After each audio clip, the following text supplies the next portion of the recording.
Welcome to WO50, Women Over 50 Embody Wisdom and Wellness. Yes, I think we do. And so does our guest today. My name is Corrine, and I'm here with my BFF, Eddi. And today we interviewed a very dear friend of mine and now a dear friend of Eddi's, Sarah McLean. I've known Sarah for 30 years. Our topic today is the personal guidance system, a conversation with Sarah. And we touched on a lot of different things, but Sarah is a best-selling Hay House author. She lives in Santa Barbara. I met her many years ago when we both worked for Deepak Chopra at different times. So we've been, friends for a very long time. And Sarah has a beautiful institute called the McLean Meditation Institute, where she teaches people how to teach meditation. And it's just the most beautiful program that she's developed that I've been a part of in the past. And then we talked about so much more. Oh, she's a beautiful human being. I can't thank her enough for taking the time to talk with us. And you meet people and you feel like you've known them, your whole life. So I love that you shared your friendship with Sarah, with me as well. And I really, really am so thankful for her time. And we did talk about a lot of stuff and about resetting and just our lives, and we touched on stories, and oh my gosh, so much. It's amazing. You got to listen to this one. Yeah, you got to listen to this one. Over and if you happen to watch it on YouTube, we kind of look like sisters. All three of us we could be a trio, a music group. Like honestly. All right, everybody. We hope you enjoy it as much as we did. Hello, welcome, Sarah. So fun to be here. Thank you. It's fun to be here with you and Eddi. Thanks, Corrine. I've been telling each other about you, like I've known both of you for 30 years, but this is your first time meeting the two of you. It's exciting, really. She looks like a cousin. I feel like I know you already, even though we've spoken of each other for years. Well, Corrine has spoken of you many, many, many, many times, so I feel like I know you. Yeah. I'm really glad you two are getting together and doing this podcast. I know you do retreats sometimes and travel together sometimes and support each other, especially through COVID. But I'm so glad you're doing something that we all can be a part of. Yeah, I'm thrilled that you. I always love having conversations with you. Even, we caught up on Friday for an hour, and it was just so fun. And I'm happy now to be able to share you, on the podcast and have you come and share your wisdom. And you're so well spoken, Sarah. You make me pause even a little bit more. You help me to slow down and be more reflective too. And so, that being said, we are talking about the pause, and as Sarah calls it, you're going to talk about today the personal guidance system that we all have. Right. Well, I know our conversation offline was a little bit about my Meditation Teacher Academy, which is really my, I have to say my baby, my favorite child. I've done a lot of programs, written a lot of books, but I think what I'm most proud of in my life is the Meditation Teacher Academy and certifying and teaching teachers to have so much confidence in going into any situation and teaching meditation, teaching it in a way that people fall in love with it. But then, gosh, during COVID, I kind of overextended myself while everybody else was taking a reset and putting their feet up and working from home. And I found myself almost like a person in the military called into action. And what I ended up doing was I ended up guiding and offering free meditations online for over a year. Every day. Right. Every day. Yeah. Yeah. And it was, I felt the assault of, the various inputs, whether it was from the media or people or the fear. I felt them too. But I was in the military when I was a younger person, and I was a medic in the military. And maybe on some level, I was kind of called to help with the trauma. And I know that's true. But what ended up happening was after all my teachers had finished, I had 2 classes going on. And after I finished this online meditation program for a year, I found myself to be saying to certain people, I'm going to retire. That's it. I'm going to retire. I'm going to retire. I didn't even know what I meant, but it felt really good. And but then, and I can deconstruct this more for you, but then I found what wants to happen. Sort of, it was like I cleared, and you're a gardener, Corinne, and it's like when the harvest is over and you let all the plants kind of die into the soil, and then you kind of clear it away in the spring for your next planting. I think there's certain things, there are volunteers that come up sometimes that you actually want to keep, like this tomato plant that I absolutely love. And so I feel like I just cleared the soil and see what wanted to emerge. And so I came out of retirement. I never was really in it, but what I was in was a pause. I was in a pause. I was in a Yeah. pause from the shoulds that I had imposed on myself. Yeah, because I know I was a bit a part of that on the peripheral. You did one of your trainings here at Ivy House Yeah. before COVID, and it was amazing. Like you know how to put a course together better than anyone I've ever. I mean, just impeccable, impeccable training. If there's anybody listening that wants to be a meditation teacher, this is the best of the best training. You'll feel so confident. So I was privileged to be able to assist Sarah in one of her trainings that she had here at Ivy House. And but I also saw how much work, you were putting into it. And sometimes I think in projects, we have a passion project, put it together, and there's almost no time to hit a reset or to do things differently. Like once things are going, once the horse is running, it's like, how do we do things differently when it's running? And so I felt you, and as your friend for so many years, I wanted you to look after you, even though it was such a beautiful service that you were doing for people. And so I was thrilled that you looked after you and you listened to your guidance system to hit stop for a moment. Yeah. And, Yeah. and Well, oh, go ahead, Sarah, Eddi. it's a beautiful thing that a lot of women, when they hit midlife, they don't allow themselves to take that pause or that time to reset, but then they realize they have to, and they spend, that first half of their lives, they're raising their children, they're creating a life, a career, they're establishing a lot of things. And then whether you want it or not, that reset time is going to happen. Something's gonna It's make it just, happen. no, and it's going to happen. It's beautifully designed anyway. Us women get to hit menopause or perimenopause or postmenopause, and it's interesting how it's all around that same time. You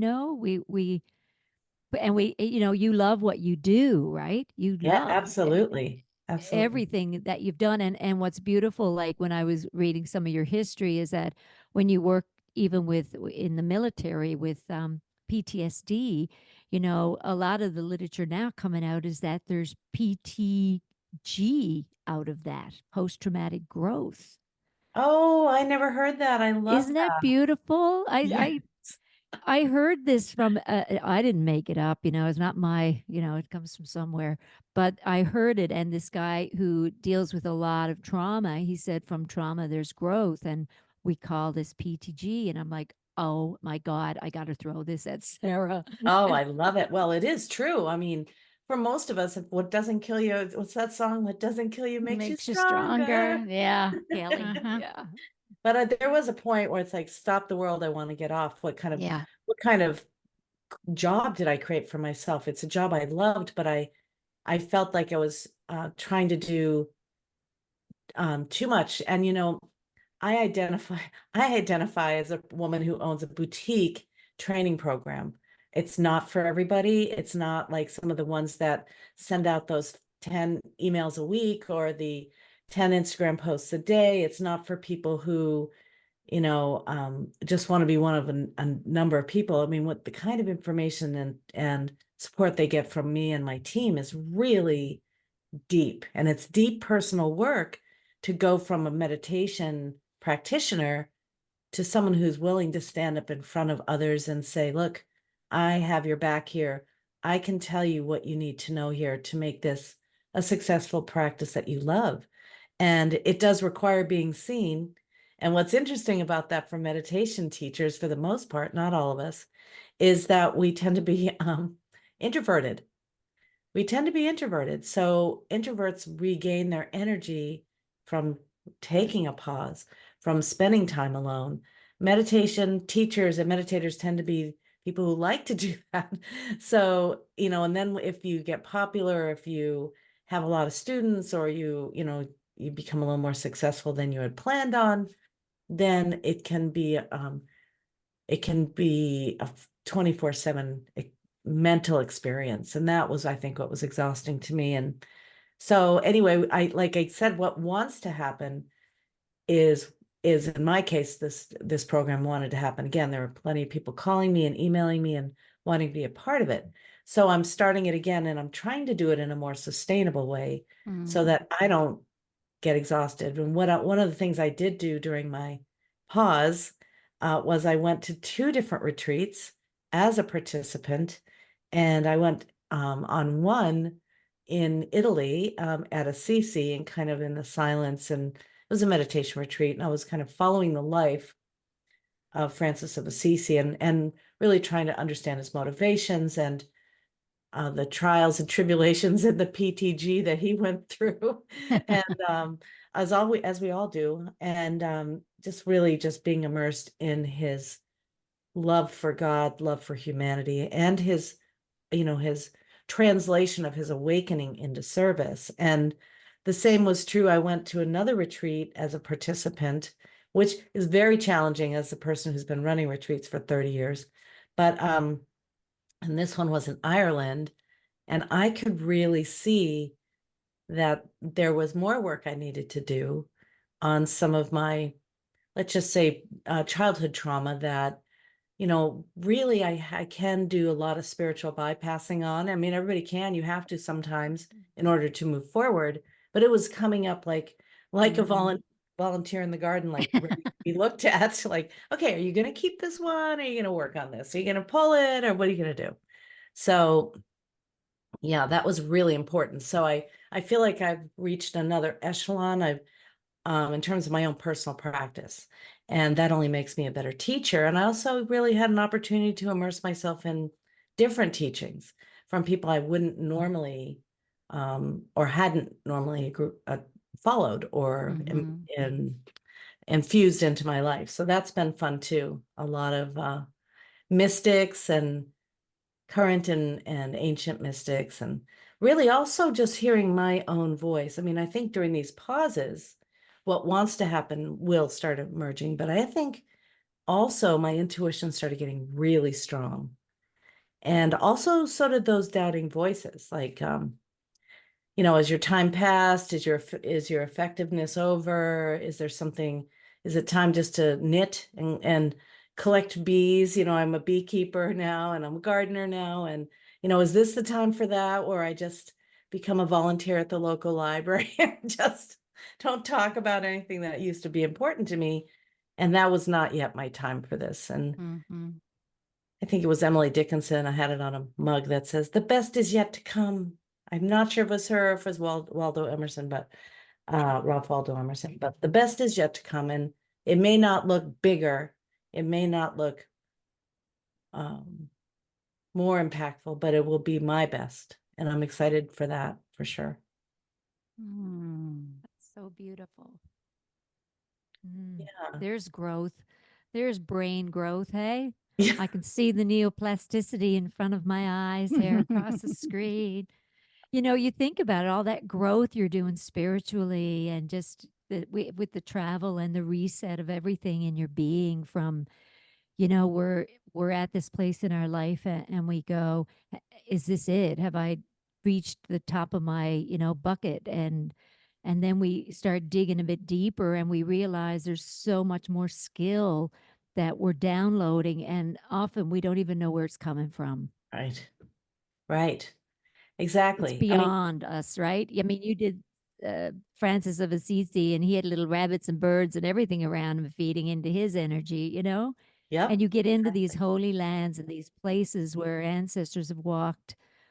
Oh, so much, right? There's so much that there's no words sometimes, right? We just have to allow it to happen. And Yeah, the growth's exponential. Right. It really That's was. And making time for that. So that's a question I have for, I know that you're probably all meditators. I am anyway. I know Corinne probably is too. And of course I make my anywhere from 19 to 22 to 28 minutes twice a day, as that's sort of a non-negotiable. Well, not sort of, it is a non-negotiable. And, I do like to spend time before I get up out of bed, kind of making my setting an intention, but it's more than that. It's just like making this commitment to being present, kind.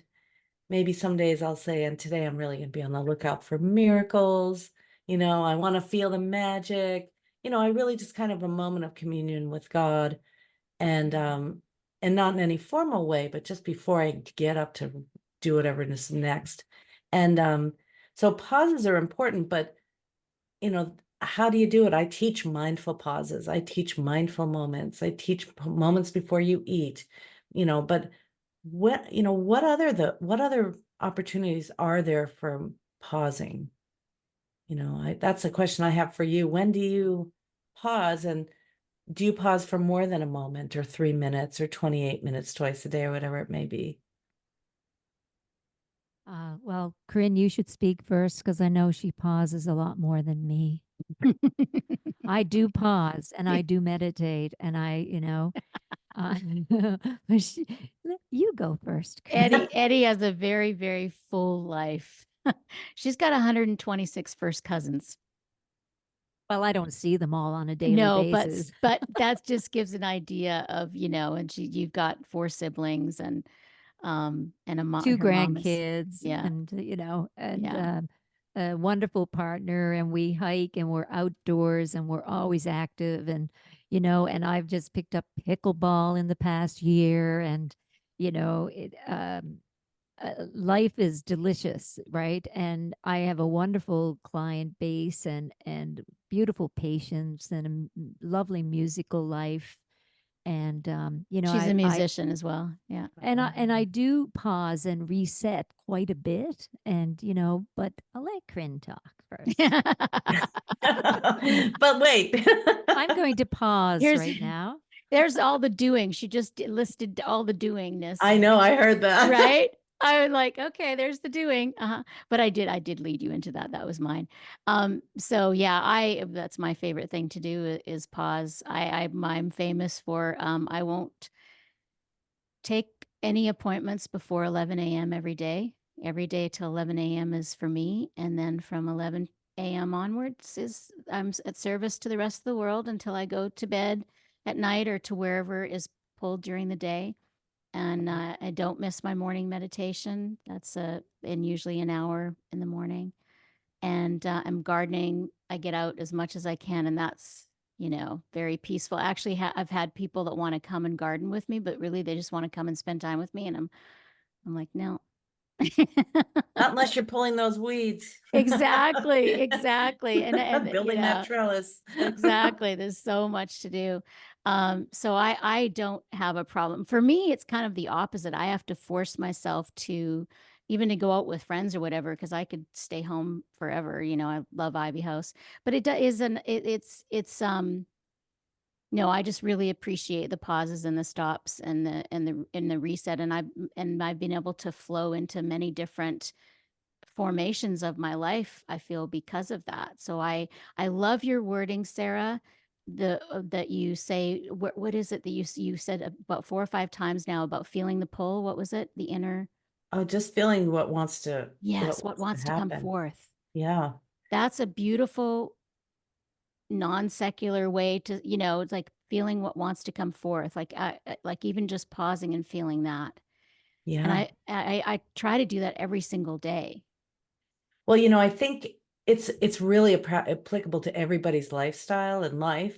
Is, we have these projects we think we should do, and of course we all know what should means, but we all have these projects that we think we should do, and some of them we do need to do, but there are certainly some that we think we should do and they don't get done, and then you start to notice, I don't do that thing that I've been putting on my list. So that may not be the thing I'm supposed to do. You know, at some point you start to trust yourself, you know, that I'm not working on that because that's not what I need to be doing. I'm not interested in that. I know I should do it.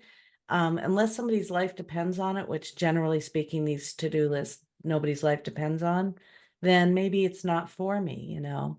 So really trusting your inner, in my case, I have to trust my inner GPS, which is, I call PGS, your personal guidance system, and watch what wants to happen. Be really well rested, you know, have a life that you love. Sounds like everyone here does. And if you don't love your life and you're a listener, what one thing can you do to make it a more pleasant life? You know, One thing. Oh, what? Go ahead. sorry. No, earlier today I had a call with one of my patients, and it's interesting that the topic was, and that you were here today, but all about the reset. And this lady is dealing with stage 4, second time round, um, cancer. That's, you know, when she was talking with me, it's not looking really good, and that whole reset conversation started because my advice, I mean, I've been in medicine and, you know, this field most of my life, right? So sometimes the words come through and you don't even know where they're coming from. But, you know, the advice this time to her was, let's just take a minute, a second at a time, and let's reset everything. Like, let's reset the toxic relationships in your life and the food that you are now eating. And let's go day to day with all these things, what your wording is towards what you're calling the treatments, and then going back and looking at what you've done and considering it all a failure and where it's brought you. And so it's like by the time the hour was up, everything was reset, physically, emotionally, nutritionally, spiritually. Like everything was, like she could feel, I could feel her color come back into her face, you know. And it was, that's what we have to do. Like even if it's not cancer we're dealing with, right? There's this life reset of, if it's writing a book or you're on a walk or you're going to do a run, why don't you just stop for a second and look at the ducks or the flowers that are coming up through, you know, like Yeah. there's these beautiful pauses. They're like, you know, I know you guys being such great meditators, and I consider myself a great meditator. I just don't sit for an hour a day. And some people go, well, I'm a great meditator. I do 2 minutes. I'm like, well, good. That's a great meditator. That's good for you. But I want to get better at it. You know what I mean? I want to, you know, just go deeper with it, because it is like learning to breathe into your body or learning to make a delicious recipe with natural ingredients, right? It's all just this, right? It's just this Yeah. cellular reset that you're just breathing life into yourself on every level. So we have to, yeah, Yeah. give ourselves a Beautiful. little yummy. Yeah, that was yummy. Everything you just said. I think that when people get that diagnosis or the whatever it may be, and they project into the future, you know, that it can be so incredibly overwhelming. It creates so much fear that, you know, breaking it down to these tiny moments that ultimately make up our lives, you know, and it's this moment, and then there's this moment. Yeah, mine is really letting go of a lot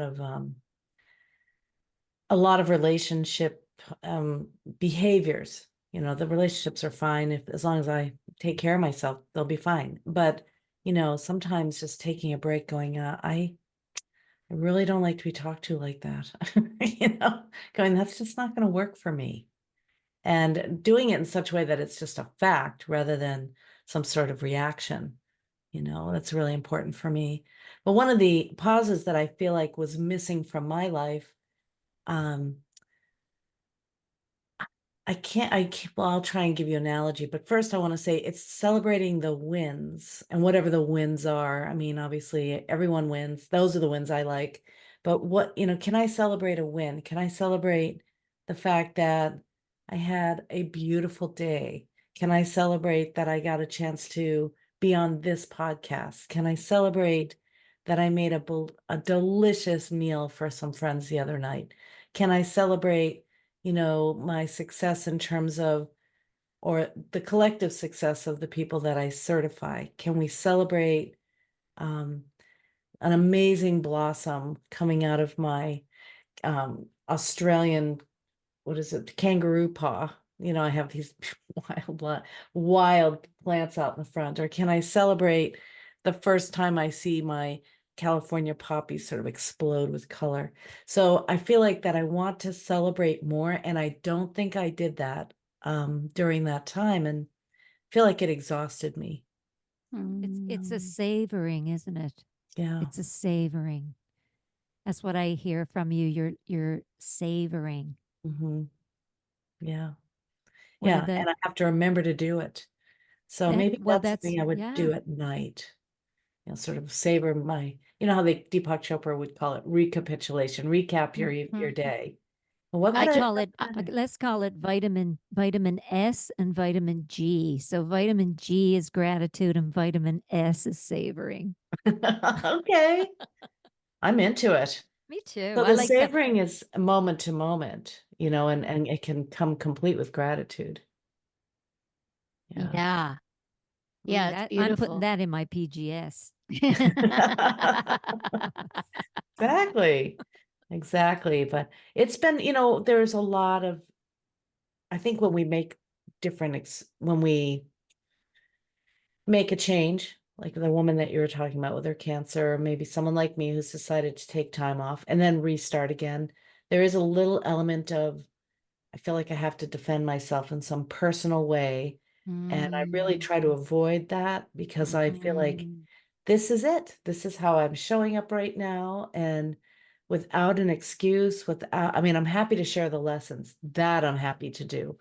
But people going, where were you? Jeez. I just say, I'm right here. I was right here the whole time. Yeah, exactly. Because I don't really want to explain myself or make excuses for my choices. Growing up with had a great teacher. She's still alive, my mother, who says things like, I wouldn't do that if I were you. Why would you do something like that? And so I really had an opportunity to explain myself regularly, which probably led to me being a great teacher. But now I find myself going, because I like it. Why would you do it? Because I like it. Mhm. This is what I like to do. This makes me feel good. Mhm. Yeah.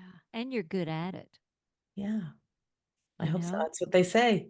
And there's nothing wrong with this break, this breather, how beautiful for you to recognize it before, we don't want, I mean, I was an oncology nurse and I had to burn out before I realized the life was feeling like it was being sucked out of me. And I loved what I was doing, but it was a lot, right? It's the same when, it doesn't matter what the position is, what Well, that was our, happening to me too. I can absolutely say I was yeah. having adrenal fatigue and inflammation in my body. And, as I said, I have a sort of a soldier mentality, just keep showing up. If the need is Yeah. great, I'm going to show up, you Oh, know, yeah. to hell with my body. I'll take care of that later. I'm just going to show up for these people. And, on some level, compassion obviously is what I would wish for all of us to experience and to have, but also, what was I going to say, sort of a compulsive compassion, which is unfortunately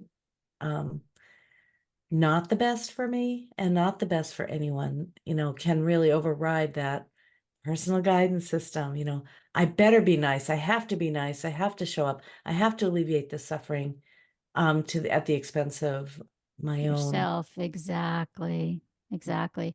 Alea is not exactly what you're talking about, but what comes to mind is she talks about over caring.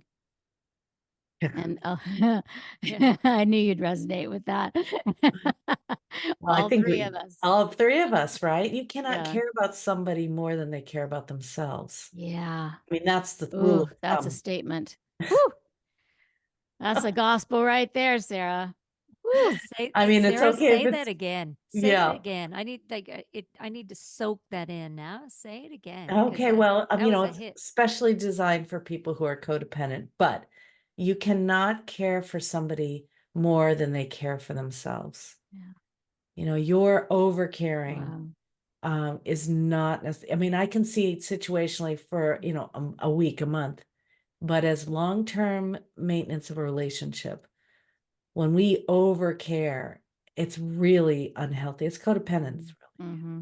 You know, Mm-hmm. I'll be okay if you're okay. Mm-hmm. And so it's really born out of that Mm-hmm. pathology, Mm-hmm. you know, of compulsion. So I've had to notice those areas where I want to save the world. I mean, this sounds like a great thing, but it's not. It's not necessarily a great thing. And we think it's a beautiful empathic trait. Yeah. And it's Yeah. like, oh, better put that in check. Yeah, Right. it's definitely was one of mine as well. It's like the world doesn't need saving. It's going to be just fine.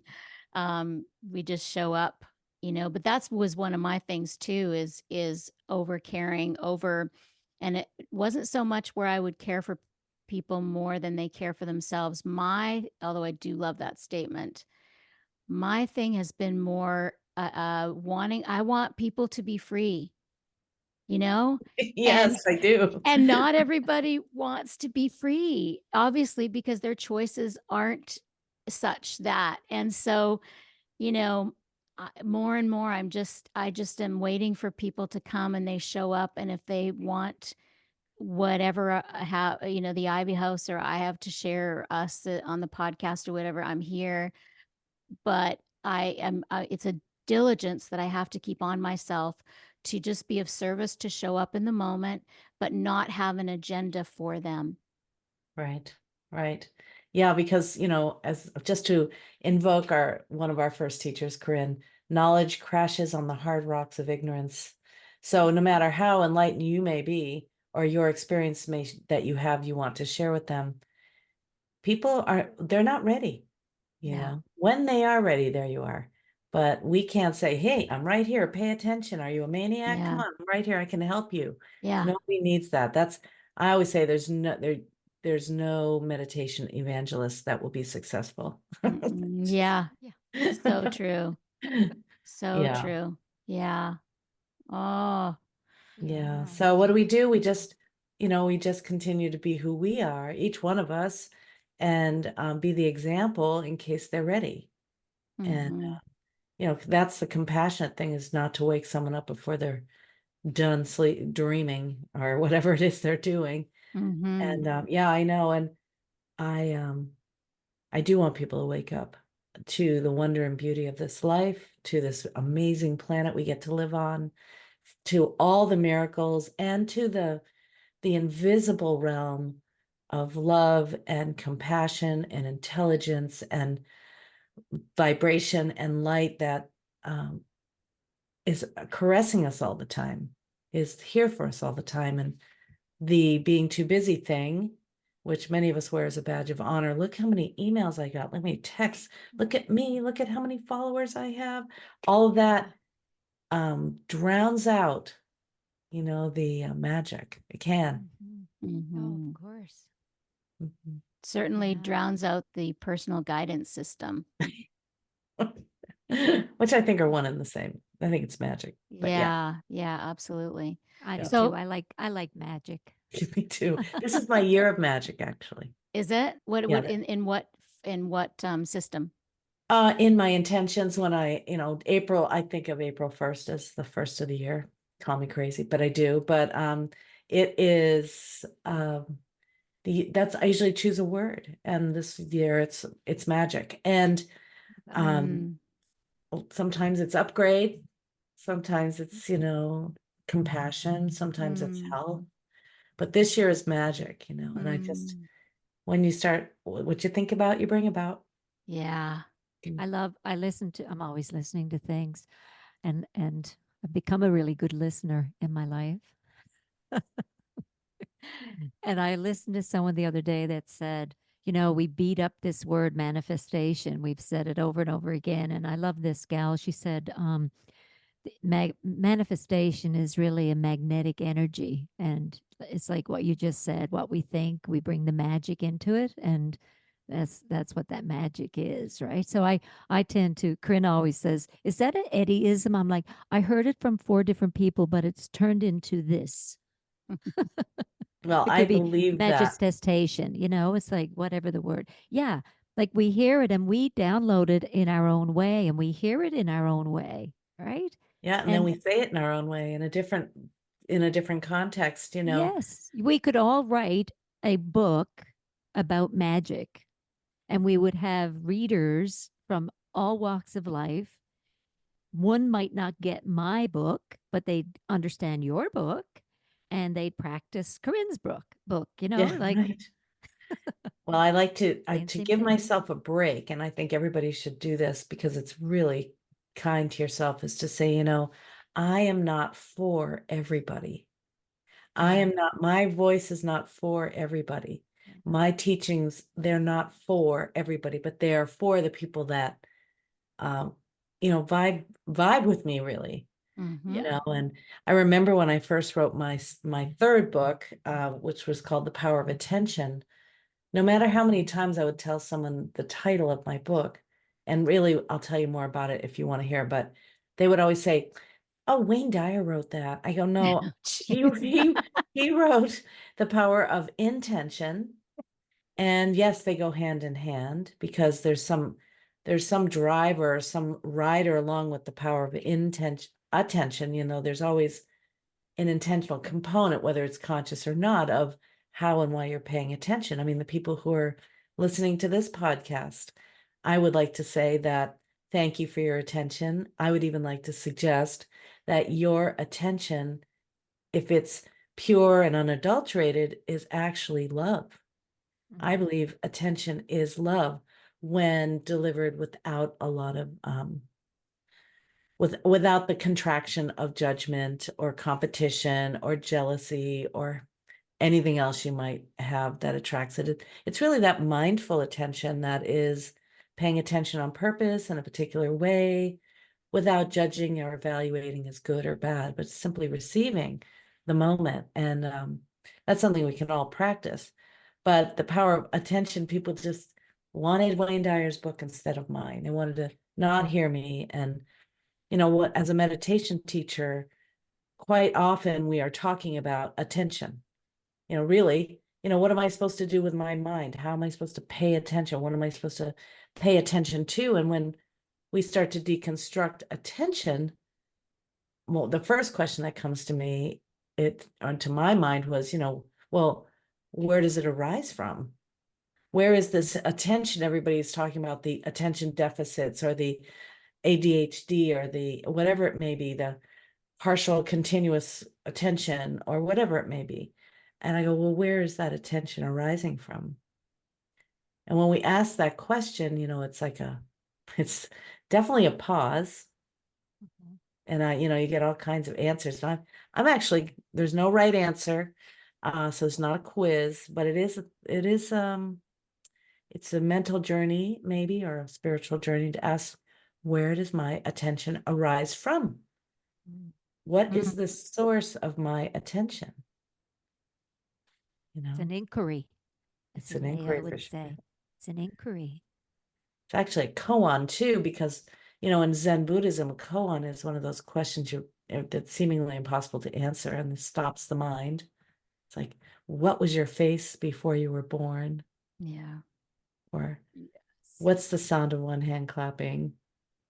Or whatever it may be. They've got these obscure Or stories, who were you before you had your name? right?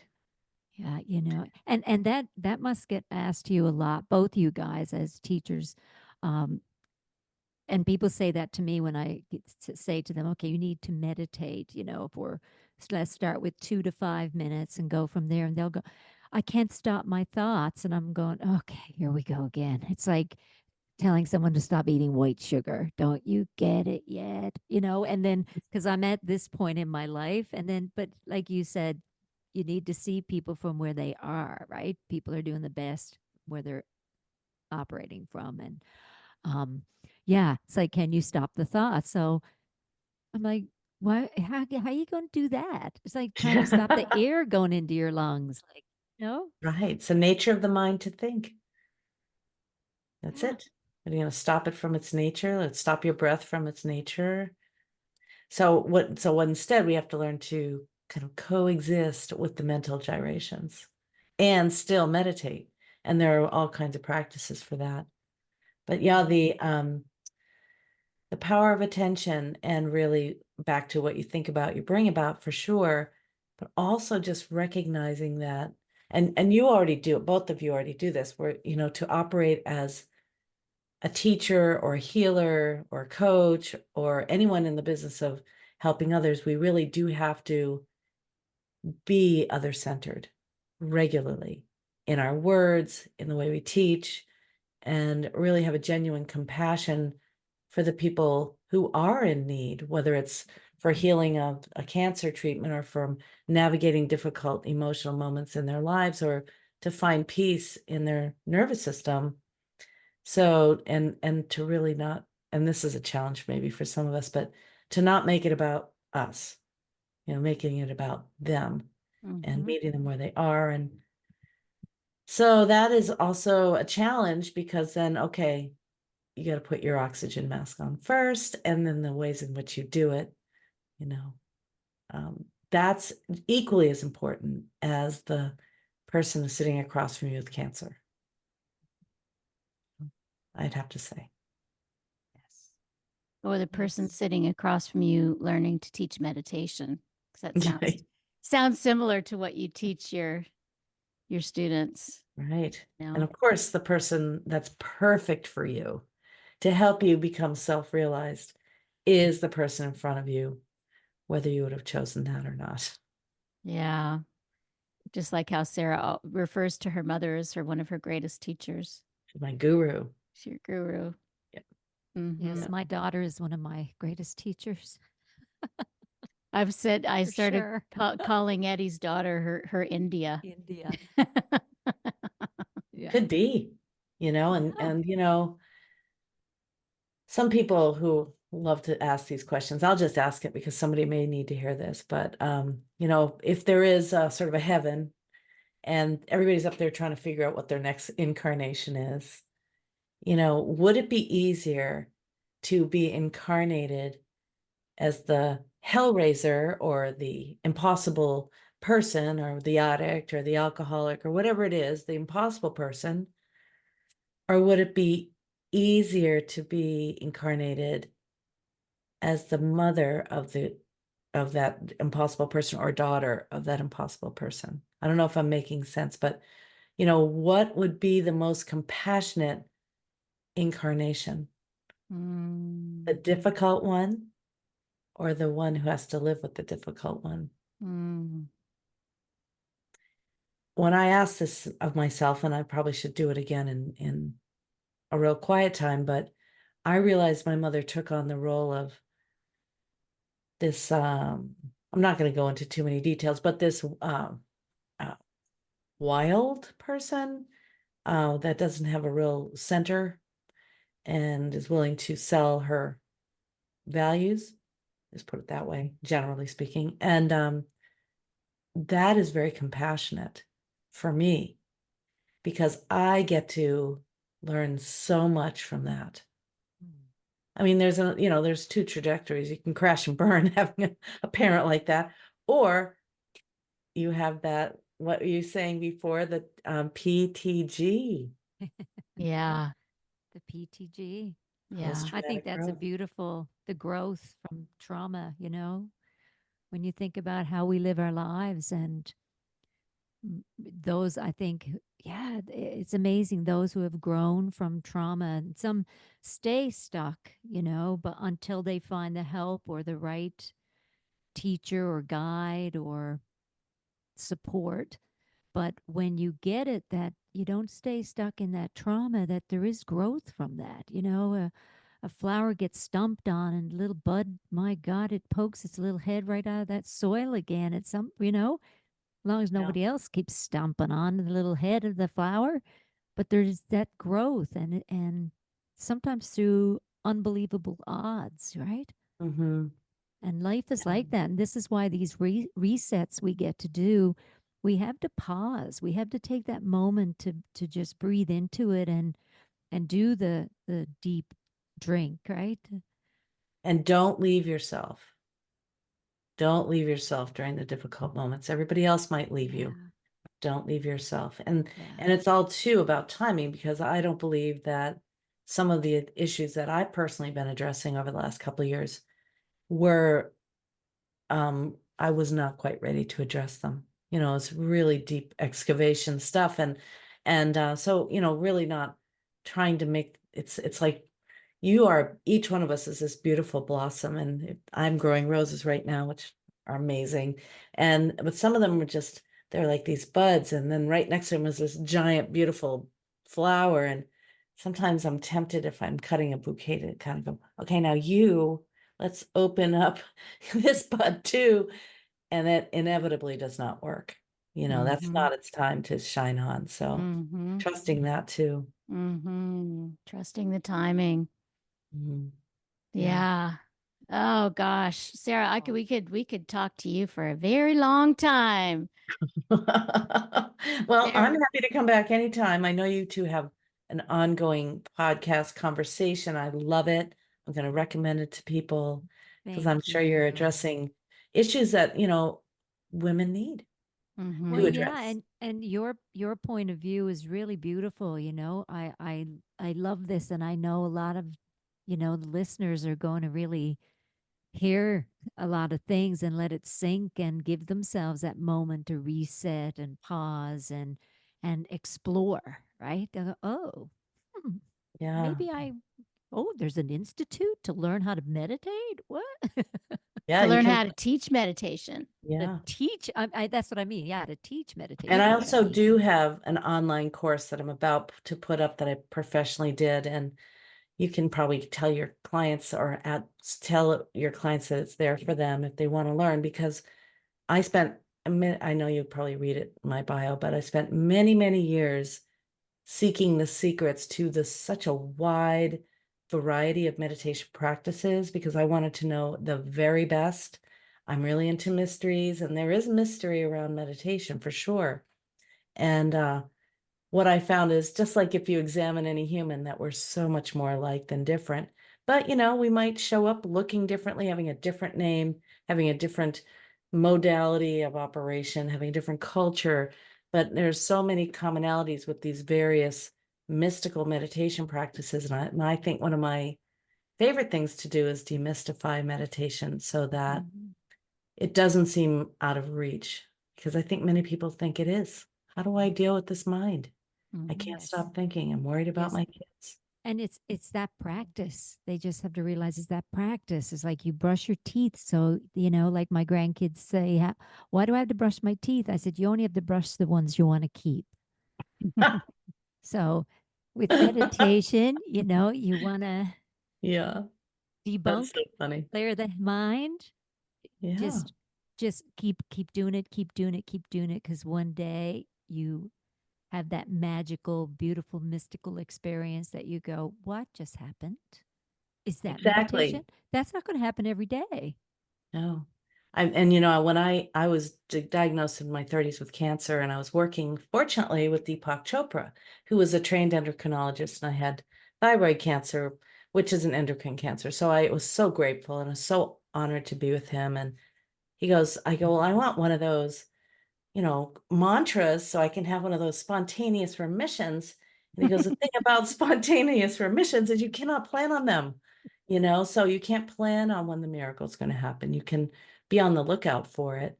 So he said, you get surgery. Here's a mantra, but go ahead and get surgery anyway. So that was a good lesson for me, because a lot of people want the miracle, and when's it going to happen? And I'm waiting. And the miracle may come, but you might miss it by waiting, actually getting distracted. I love this idea that, like, we can't make ourselves wake up, even though there's no there's no enlightenment per se, but there is like this constant awakening, but we can't make it happen. But what we can do is make ourselves available. Right. That's all we can do. And we make ourselves available by pausing, by perhaps meditating or gardening, becoming more mindful, becoming more aware, all these things that we've talked about today, listening to the PGS. This is what all three of us are all about, and what's brought us happiness and what we love to share. Yeah. Isn't it beautiful? We all learn something every single day, every day. I'm never surprised anymore. I'm just so in love with the learning, and like it's like, oh, I didn't know that. And remember when we were younger, we were like, oh yeah, I knew that. Uh-huh. Yeah, I knew that too. Yeah, I'm gonna I better read up on Sarah before she comes on so I know everything about her, you know? And now Yeah. it's just like you know, now I'm like, I get online last night and I'm looking at stuff and I'm like, holy shit, she's done some load of shit. I've Wow. done a load of shit. Whoa, Exactly. what a pile of wow, I can't wait. Corinne was right. She's an incredible woman. I like a good mystery, and I'm usually on an adventure, and I love to discover new things. I really do. And I resist labels. I know people want to say, oh, you're this or you're that, but I know in the world I'm in, and probably the world you're in, Yeah. there are no boxes to check off going, well, I do this exact thing, Mhm. and I like to, I'm not saying I reinvent myself because I'm not interested in that, but I want to learn something new every day. And I really finally get when people used to come into my meditation classes when I was in my 30s, they'd be in their 60s or 70s and go, I'm a lifelong learner. I'm like, well, good, but isn't everybody? But not necessarily. Yeah. And so the That's pause true. button gives us that opportunity to go, okay, what do I really want to do? And can I meet those voices that say, you know, you don't do that. That's not who you are. You can't possibly do that. You're too old. That's not for you. All those voices, they come in and then you can go, well, who would I be without that thought? I go do Mm. it. I just did that the other day, Yeah. taking care of these horses. I've never taken care of a horse in my life. And this woman said, will you take care of my horses when I'm away? I'm like, yes. And then I figured out how to do it. But it's just fun to be fearless. It is. Yes, I love that. One of my favorite movies, Jim Carrey, The Yes Man. I have to Yeah. see it. Yeah. And I The think is secrets it's the secrets of the centenarians is to say yes to things even if it gives a little fear. It's like, okay, we can always ask for help, but it's how we learn. And this is the lifelong learning. I love the word curiosity and I love the word magic. And those two words are in my life always. And learning, Corinne knows as long as she's known me 40 years almost, I love learning. I just love it. So Well, hopefully somebody learns something from this podcast, right? I think they will. I just know I loved talking with you today and that, you and Corinne have been friends, quite a long time and you've taught some of the best meditation teachers out there, I think. And yes. I some hope so. I hope so. I yeah. mean, that's my goal. So, I mean, we all have a goal, like altruistic goal, I would imagine. I think we all have a little wheelhouse of something of magic in there that I wouldn't call it a specialty, but it's something that it vibes with us and it comes across easy. It's not difficult, right? And I think your gift is right there. It's like Corinne's the same. Her gift, she's always Ivy House has been just her yummy place. She's been great with people and coaching and yeah, you guys are great meditation teachers. It's awesome. Thanks, Mhm. Love Eddie. it. Thank you very much. Thank you for Thank having you. us here. It's been fun. I hope everyone remembers to pause just a little bit, Mm. reset, and go, oh, which way do I really want to go? Yeah, beautiful. And I will link all of your stuff, your books on Amazon or wherever, and your website, McLean Meditation Institute, and your course coming up. I'll get a link for that and we'll link all of it so y'all can get more of Sarah. And your movie and your film and your directing debut and Well, I am in 5 movies, so Yeah, that she is. Hmm. wow. You Yeah, pulled she's that at one Hay out. House and she's in movies. Oh my goodness gracious. yeah, We're so but lucky. I'm just like everybody else. I Yeah. just happen to have those experiences, but I didn't have the ones that everybody else has had. Hmm. So we all get to do this life the way our GPS tells us to go. Yes, where we're being drawn. What's that wording again? What's pulling us? What wants to happen? What wants to happen? I've got to remember that. I just love that so much. What wants to happen? Everybody remember that. That's our mantra for the day. Well, yes, right. because I believe that God lives through you as you. Yeah. And what wants to happen is really God's will. Yes. Yeah, Beautiful. don't sell yourself short. Right. Yeah. Yeah. Love it. Love you now. Thanks. It's been fun to hang with you guys. All right. See you next Thanks, time. Take care. Sarah. Thank you. Bye. Bye-bye.